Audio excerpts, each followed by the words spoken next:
Bonjour à tous, bienvenue sur CryptoForce. Aujourd'hui, on va parler de FTX, de Sam Bankman-Fried, le PDG de FTX, et de pourquoi et comment ça se fait qu'ils ont été aussi intouchables avant que CoinDesk, le média CoinDesk, dévoile les problèmes de liquidité au sein de FTX et qui ont été ensuite repris par la suite par le PDG de Changpeng Zhao, le PDG de Binance, et qui a participé littéralement à faire couler l'entreprise FTX. Et donc la question, c'est comment ça se fait que ce soit d'un côté, enfin, les journalistes et le rival principal de Binance qui ait participé à faire couler la société FTX et que ce ne soit pas en fait plutôt les organismes de régulation financière comme la SEC aux États-Unis qui sont reconnus pour être très très durs justement avec les crypto-monnaies qui sont passés à côté enfin, d'un tel monument d'illégalité et de fraude qu'a été FTX. Donc ça paraît vraiment étonnant, encore plus quand on connaît les moyens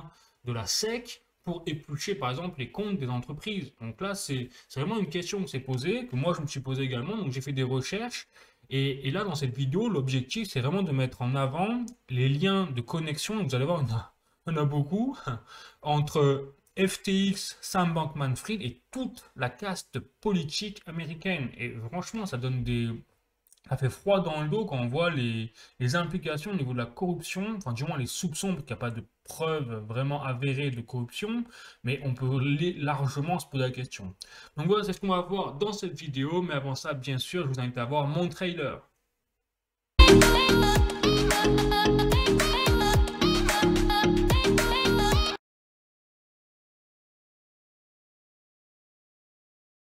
Effectivement, j'ai fait un article sur cryptoforce.fr, pourquoi FTX et Sam Bankman-Fried étaient intouchables.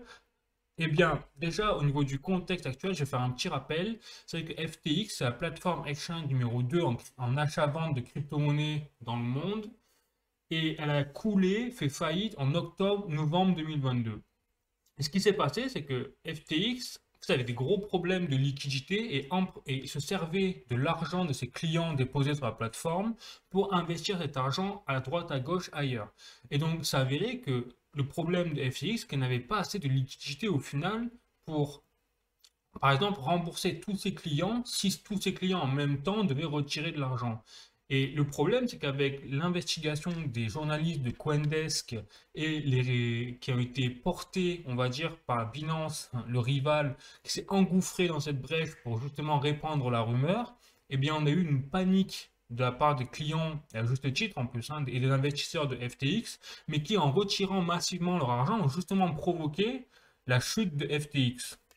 Voilà, donc c'est ce qui s'est passé. Et depuis, la question que tout le monde se pose, c'est comment ça se fait que les gendarmes financiers américains sont passés à côté d'une telle bourde, à côté d'une telle grosse évidence au niveau des liquidités, parce qu'il n'y avait pas vraiment de difficulté quand on épluchait les comptes à constater qu'il y avait des irrégularités, loin de là. Et donc, c'est pour ça que c'est l'image que j'ai prise, c'est un chasseur qui s'amuse à chasser du gibier, et puis il a le choix entre tirer sur un éléphant énorme, rose, tout ce que vous voulez, et une petite souris, et il va chercher à tirer sur la petite souris. Donc là, ça pose également un petit... Enfin, n'importe qui se pose la question, mais qu'est-ce qui lui arrive à ce chasseur? Pourquoi il choisit la difficulté comme ça? Alors il est sadomaso, on ne sait pas, mais bon, bref. Et donc en fait, ce qui s'est passé, c'est que FTX a tout simplement arrosé le Congrès américain de donations. Et là, on va voir, j'ai vraiment les chiffres, tout ce que vous voulez. Notamment, le chiffre exact, c'est 37% du Congrès américain qui a touché des dons de la part de FTX. Et c'est même pas Auré, c'est sûr. Et donc, pour être précis, ça représente 196 sénateurs sur 535. Et donc, devinez qui a fait encore les recherches? Eh bien, on a encore CoinDesk. Eux, c'est vraiment, je leur tire mon chapeau parce que eux, sont vraiment, ils lâchent pas le morceau et ils vont au fond des choses. Et donc, l'article de CoinDesk, c'est justement, eh bien, le problème de FTX au Congrès, un membre sur trois a obtenu du cash du boss, en plus de Sam Bankman-Fried, c'est-à-dire le PDG de la plateforme exchange FTX. Et donc, effectivement, on va aller encore plus loin dans le délire, c'est que maintenant que l'affaire a éclaboussé, on va dire, tout l'aspect politique, toute la classe politique, eh bien seulement 5 sénateurs sur les 196 auraient rendu l'argent qu'ils ont obtenu en donation pour rembourser les clients lésés. Donc en plus, ils en ont rien à faire. C'est-à-dire, il n'y en a que 5 qui ont rendu l'argent.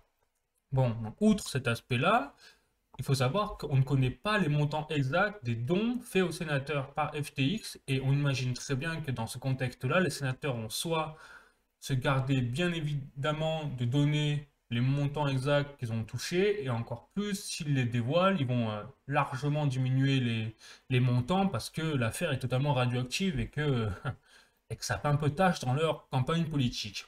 Et donc, c'est pas fini, parce que ça, c'est les dons sur les sénateurs, mais il y a également le Parti démocrate, surtout, qui est visé par FTX, puisqu'il faut rappeler que FTX a tout simplement participé à la campagne de Joe Biden en 2020 et la campagne mi-présidentielle, mi-mandat de Joe Biden en 2022. Et donc, en 2022, FTX a donné pas moins de 40 millions de dollars au Parti démocrate, tout démocrates confondus. Et en plus de cela, FTX, le PDG à l'époque, s'était déjà fait remarquer parce qu'il avait fait des déclarations comme quoi il était prêt à débourser entre 100 millions et 1 milliard de dollars pour le Parti démocrate dans le but de ne pas faire passer Donald Trump. Donc il y avait vraiment une haine de Donald Trump. Vraiment demander pourquoi. Hein. Et donc, à ces 40 millions de dollars s'ajoutent également 5 millions de dollars que Sam Bankman-Fried aurait sorti de sa poche en 2020 pour la campagne, vous savez, justement, de Joe Biden contre Donald Trump à l'époque, et que donc que Joe Biden a remporté contre lui. Et donc, c'est pas moins de 45 millions de dollars au total que FTX et Sam Bankman-Fried auraient donné à Joe Biden à la Maison Blanche. Et donc là où c'est encore plus drôle, c'est que justement, là, il y a d'un côté, il y a les sénateurs américains, il n'y en a que 5 sur 187 qui ont rendu l'argent.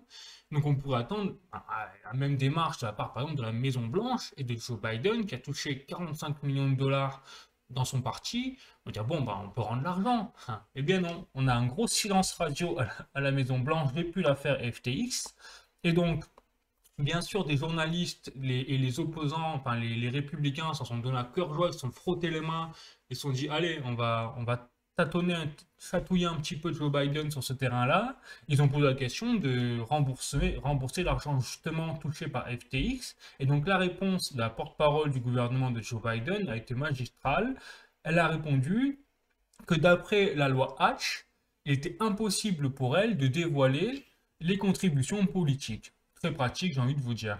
Bon, et donc, là, hein, on va dire comme il s'arrange bien entre eux déjà au niveau des lois, eh bien, Joe Biden, lui, il n'avait rien à faire, est allé encore plus loin dans l'histoire. Qu'est-ce qu'il a fait? Première chose qu'il a fait en touchant, après avoir touché 45 millions de dollars de la part de FTX, qu'est-ce qu'il a fait? La première chose qu'il a fait, c'est déglinguer FTX.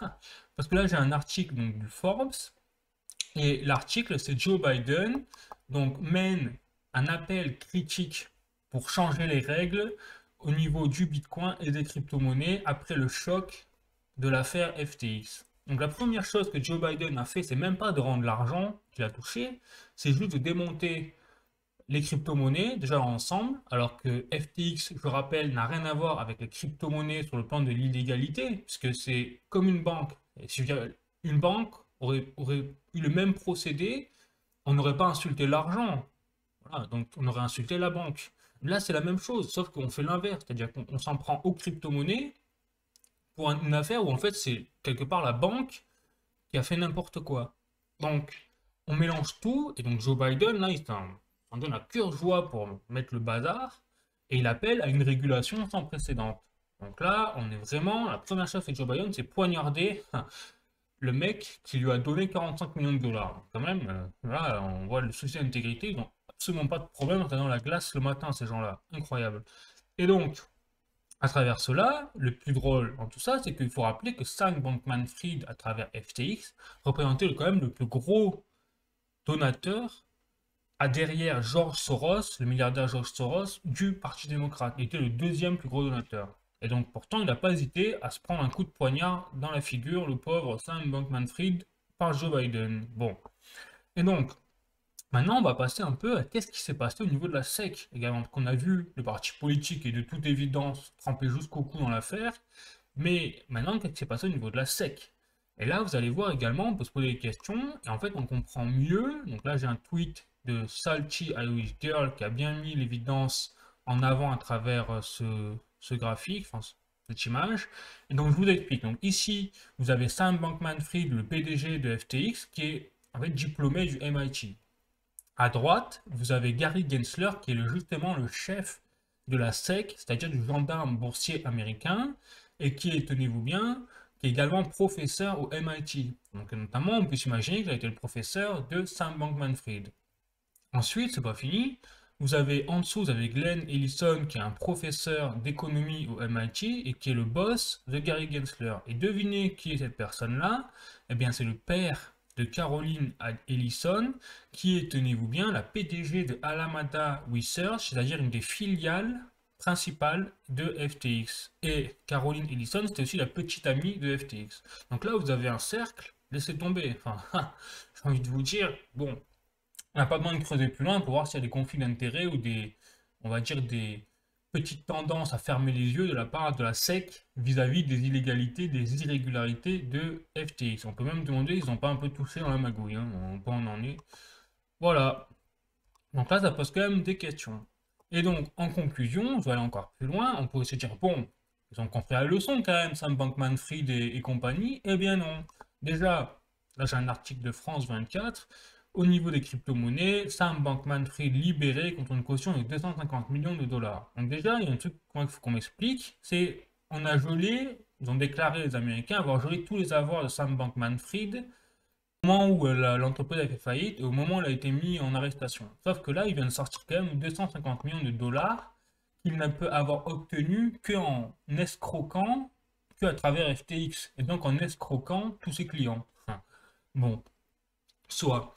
On s'en dit, bon, ça, on va dire, allez, la moindre des choses. Mais le plus drôle maintenant, c'est que là, je suis donc sur CNBC.com, un article, et l'article, c'est Sam Bankman-Fried a essayé d'influencer un témoin à travers une messagerie.